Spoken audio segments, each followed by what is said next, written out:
Humans use their senses to receive stimuli or information to process.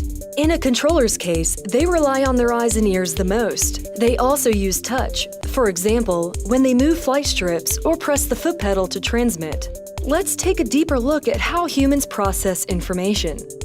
So what happens when our brains have to perform any task from talking to driving to moving aircraft? This model shows how humans process information to make decisions. Here's a simpler explanation of that process.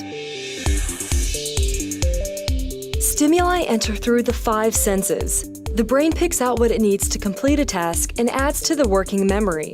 If there's information not related to the task, the brain discards it. Working memory works together with long-term memory to help us perceive the world around us.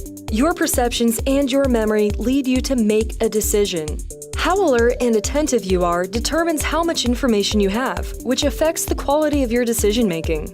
You execute the decision and receive feedback in the form of stimuli, which starts the process all over again.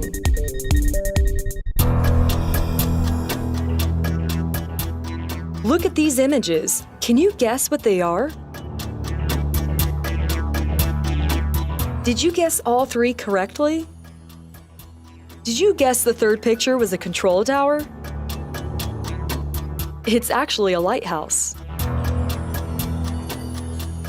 So why might you have guessed incorrectly?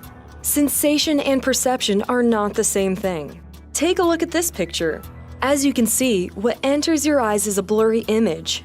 This is the sensation. But what did you perceive? If you said the NATCA logo, you're right.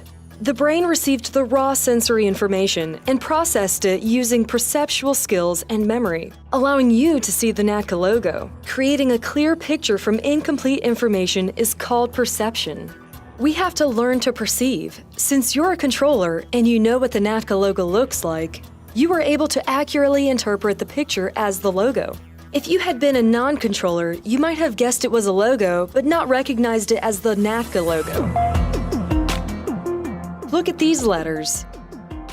Most of us would say that they're the first 6 letters of the alphabet. Now look at these numbers. Many would safely recognize them as the number 10, 11, 12, 13, and 14. Did you notice that the symbol for B and 13 are identical? Why do you think you accurately guessed that in the first example, the symbol was the letter B, and in the second example, the symbol was the number 13?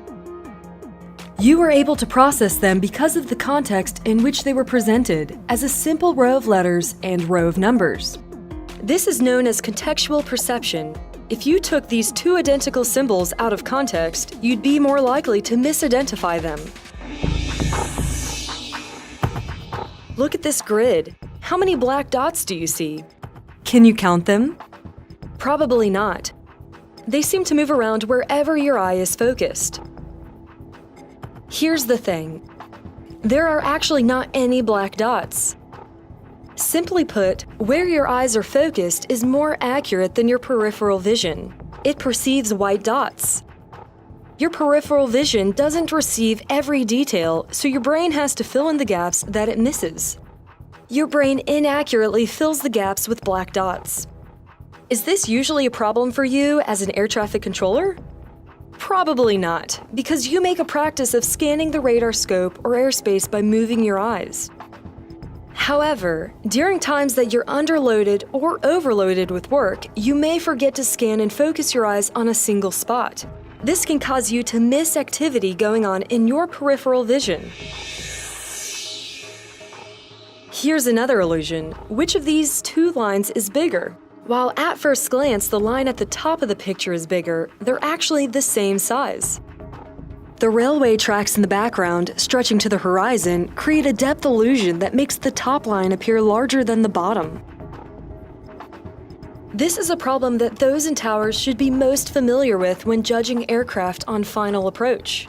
You may have asked yourself, which one is closer, the smaller aircraft or the bigger aircraft?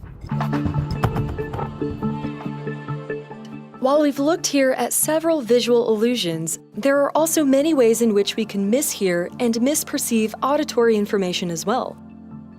For example, have you ever told a fellow controller they could use 7,000 and they used 9,000 instead? Was it a sensation error or a perception error?